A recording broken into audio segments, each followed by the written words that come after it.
Mais je vous montrerai que nos églises sont dirigées complètement par le camp ennemi, par ces Knights of Malta, par ces francs-maçons qui sont en train d'entraîner le peuple vers sa perdition. Puis ce qui s'en vient sur l'Amérique, ben, c'est la même chose qu'on voit au Nigeria, en Égypte, en Afghanistan et dans d'autres pays où ces églises œcuméniques, les leaders religieux œcuméniques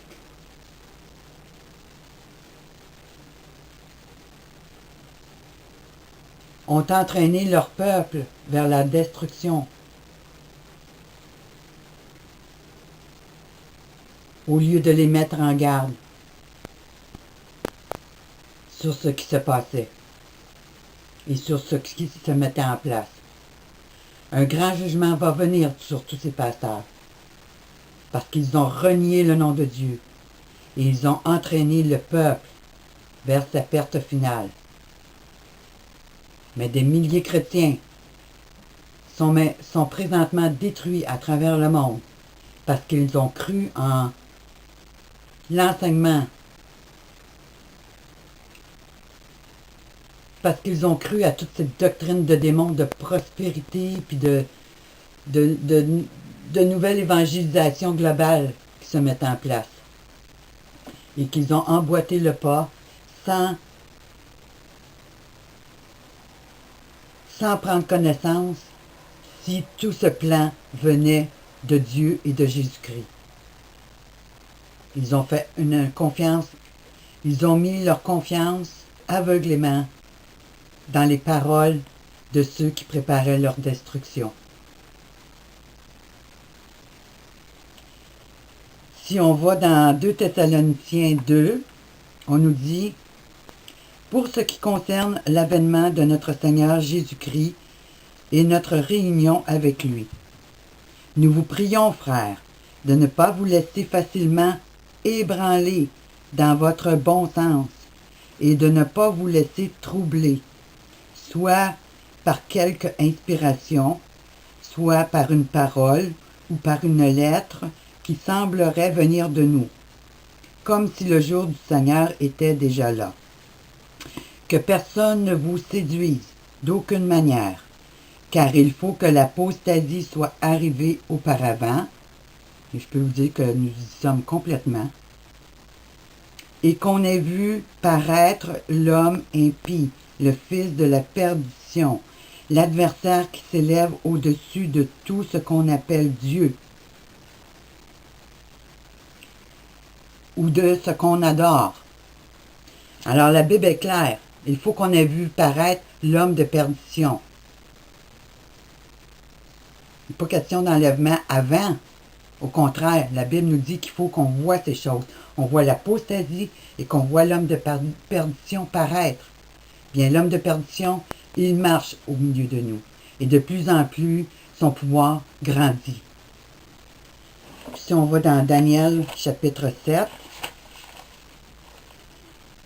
alors on peut voir que des milliers de chrétiens ont été séduits par ce faux enseignement.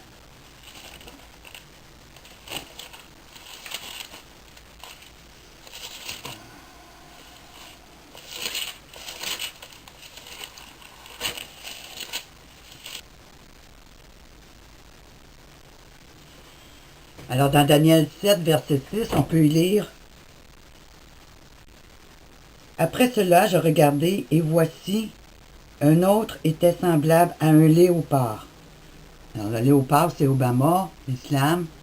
Puis on peut retrouver le léopard aussi sur une murale à l'aéroport de Denver.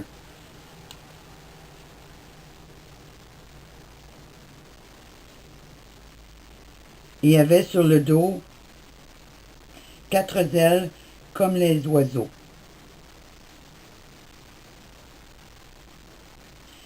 Cet animal avait 4 têtes, et la domination lui fut donnée. Après cela, je regardai. cependant mes visions nocturnes, et voici. Il y avait un quatrième animal, terrible, épouvantable et extraordinairement fort.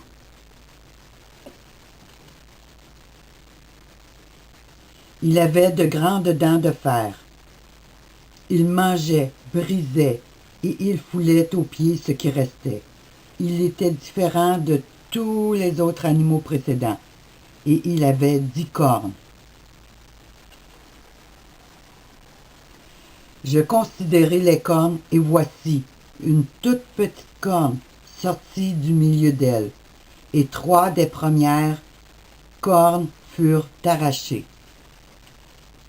Bien ça, mes amis, ce sont les 10 biorégions, et 3 pays de ces 10 biorégions vont être complètement détruits. Puis ça, ça s'accomplit sous nos yeux présentement. Mais à travers ces 10 cornes, ces 10 biorégions, une petite corne va sortir. Ça veut dire un de ces leaders qui règnent sur ces biorégions va sortir de la Terre et va prendre le pouvoir total de cette planète et la conquérir pour le dieu Lucifer. Mais cet homme, c'est Obama. Et si vous preniez le temps d'analyser tout ce qui se met en place présentement, autant dans le transhumanisme, dans les technologies militaires, la robotique militaire, les nanotechnologies militaires, les soins de santé, la vaccination, tous les poisons qui nous sont envoyés présentement pour amener cette vaccination globale. Tout est en marche. L'écroulement économique est en marche. Leur but est de détruire toutes les nations économiquement et de vous emmener dans une grande pauvreté afin de vous soumettre plus facilement à leur système, pour vous emmener vers leur banque alimentaire en acceptant l'implant micropuce. Vous ne pourrez plus rien faire bientôt.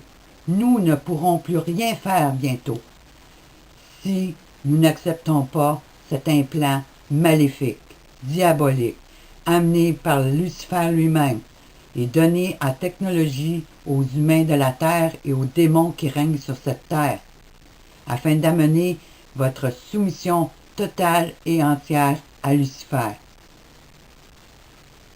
Je vous le dis, vous êtes mieux de vous tenir debout, parce que les mois et les années qui viennent, avant le vrai retour de Jésus-Christ,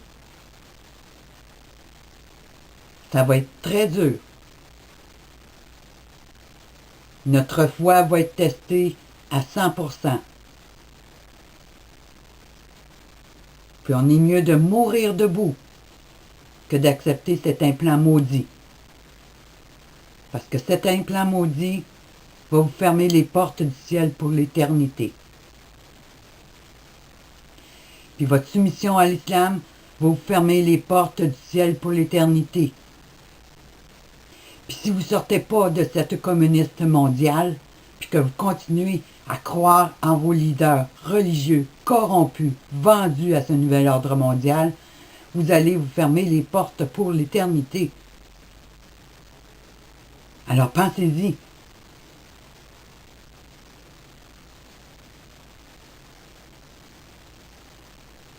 La destruction est partout autour de nous. Cet homme de péché, cet homme impie, détruit tout sur son passage présentement.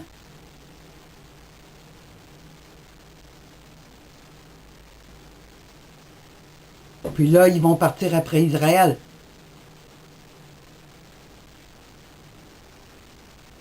Il y a une grande séduction présentement qui se joue avec Israël pour amener Obama à être comme l'intermédiaire qui va régler tous les problèmes en Israël puis qui va permettre la reconstruction du troisième temple. Alors on est vraiment rendu dans les temps de la fin, mes amis. Puis si vous ne la lisez pas, votre Bible, puis que vous ne prenez pas le temps de connaître les prophéties annoncées pour ces temps de la fin, puis que vous préférez continuer à croire en ces balivernes que vos pasteurs vous que ces pasteurs vous prêchent le dimanche matin, ben vous allez périr. Vous allez être détruits. Comme tous ceux qui sont détruits dans les autres églises communiques à travers le monde.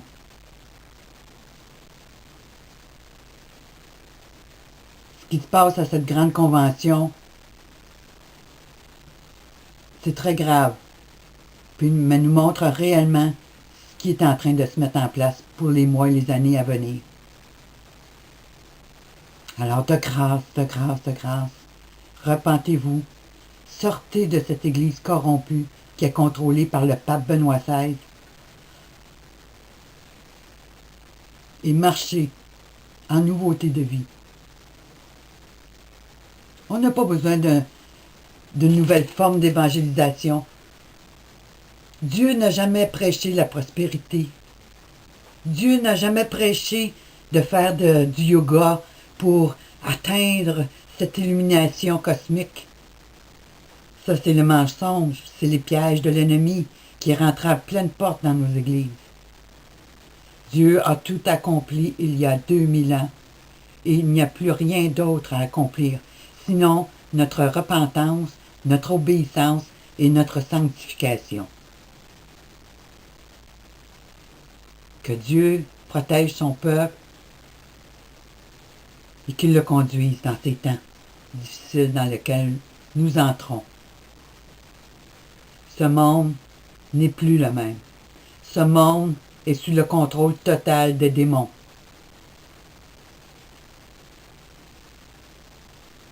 Malheureusement, il y en a très peu encore qui s'en rendent compte. Mais tous ces gens s'en vont à leur perte. Alors ne soyez pas de ceux-là, mes amis. Ne soyez pas de ceux-là qui allaient vers la perdition. Jésus vous a promis un royaume. Jésus nous a promis un royaume si nous marchions dans ses traces, si nous marchions dans ses pas, si nous obéissions à ses commandements. Alors, marchons en nouveauté de vie.